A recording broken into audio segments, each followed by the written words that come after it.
Kita beralih ke informasi lain pemirsa. Setelah diperiksa KPK selama hampir 9 jam dalam kasus korupsi kuota haji, Menteri Agama periode 2020-2024 Yakut Khalil Qomas akhirnya keluar dari gedung KPK.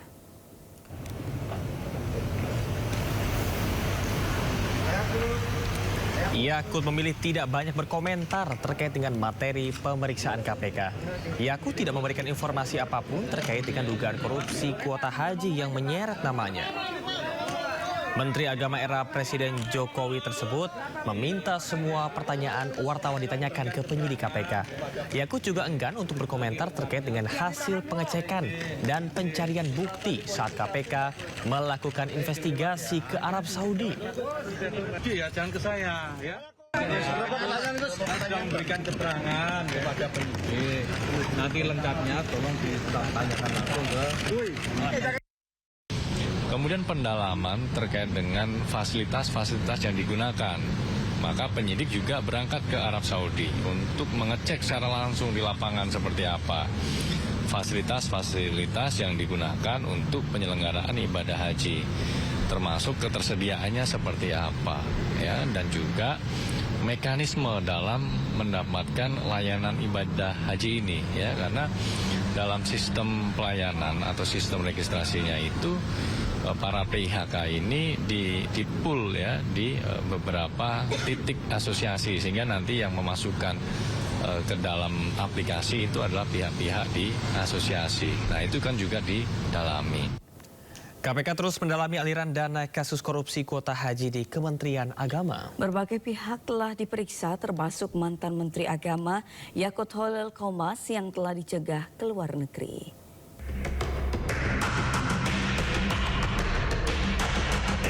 Kasus korupsi kuota haji 2024 memasuki babak baru. Komisi Pemberantasan Korupsi menyebut aliran dana jual beli kuota haji khusus 2024 mengalir secara berjenjang sampai ke pucuk pimpinan di Kementerian Agama. Pelaksana tugas Deputi Penindakan dan Eksekusi KPK, Asep Guntur Rahayu menyebut aliran dana berasal dari agen travel dan besarannya berkisar 2.600 hingga 7.000 dolar AS untuk setiap kuota yang diberikan. Kemudian fee-nya berapa? Apakah sudah pasti? Sedang kami hitung, tapi kira-kira kisarannya antara ada yang per kuota nih ya, 2.600 sampai dengan 7.000 ya. Ada hitung-hitungan kasarnya, ada yang sudah menghitung 10.000 dikalikan sekian, itu kan ada nilainya, ada yang sampai sekian triliun dan lain-lain. Ya bisa itu nilai-nilai kasar, tapi hitungannya ada yang 2.600 sampai dengan 7.000 US dollar per kuota. Kasus dugaan korupsi kuota haji 2024 telah naik ke tahap penyidikan, tapi KPK belum menetapkan tersangka. Sejauh ini total sudah ada 3 orang yang dicegah keluar negeri, salah satunya adalah Yakut Khalil Qomas.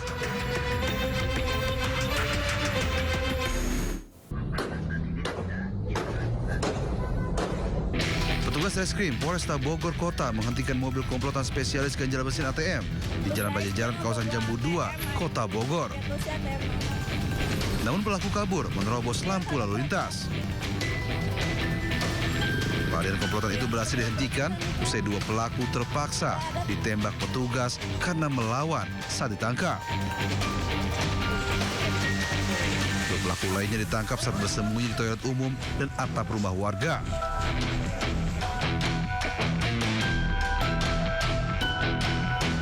Aksi komplotan spesialis ganjal mesin ATM terekam kamera pengawas salah satu minimarket di kawasan BNR Bogor.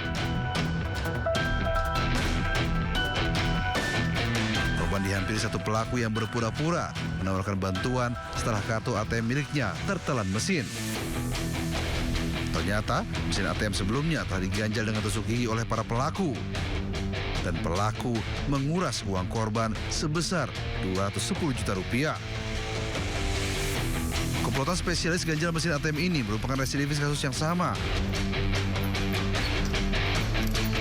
Dari 4 pelaku yang ditangkap, puluhan kartu ATM kedaluarsa dan tusuk gigi disita. Nah, disitulah ditukar ATM yang korban dengan si ATM pelaku.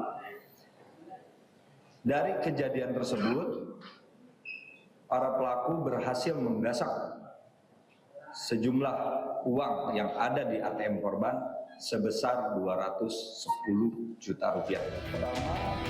Untuk mempertanggungjawabkan perbuatannya, para pelaku dijerat pasal pencurian dan penipuan. Dari Bogor, Jawa Barat, Andi Firmansyah melaporkan. Pemirsa, kesal dengan maraknya peredaran sabu di lingkungannya, puluhan emak-emak di Mandailing Natal, Sumatera Utara mengamuk melempari rumah bandar dan pengedar sabu. Ya, saat digeruduk emak-emak, para pelaku telah melarikan diri.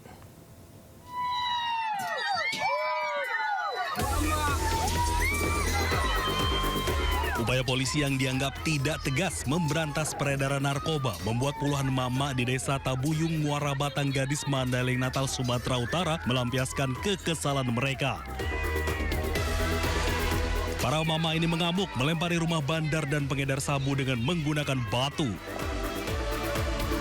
Namun sayangnya para emak-emak ini tak berhasil menangkap para pelaku karena saat digeruduk mereka telah melarikan diri. Menanggapi hal tersebut, Polres Mandailing Natal meminta masyarakat untuk melapor ke polisi jika menemukan aksi penyalahgunaan narkoba di lingkungan tempat tinggal warga. Polisi meminta masyarakat tak main hakim sendiri karena laporan warga pasti akan ditindaklanjuti.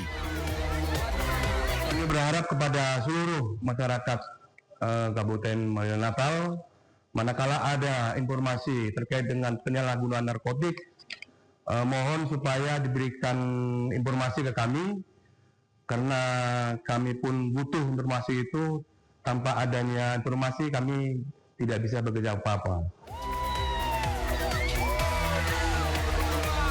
Aksi mama mengamuk karena maraknya peredaran narkoba sudah berulang kali terjadi. Polisi pun telah menangkap sejumlah pengedar, namun narkoba sulit diberantas. Dari Mandailing Natal, Sumatera Utara, Ahmad Hussein Lubis Ayus melaporkan. Pemirsa, sejumlah bangunan yang dijadikan sebagai tempat usaha di Kalideres, Jakarta Barat ludes terbakar. 18 unit mobil pemadam beserta 90 personil dikerahkan ke lokasi.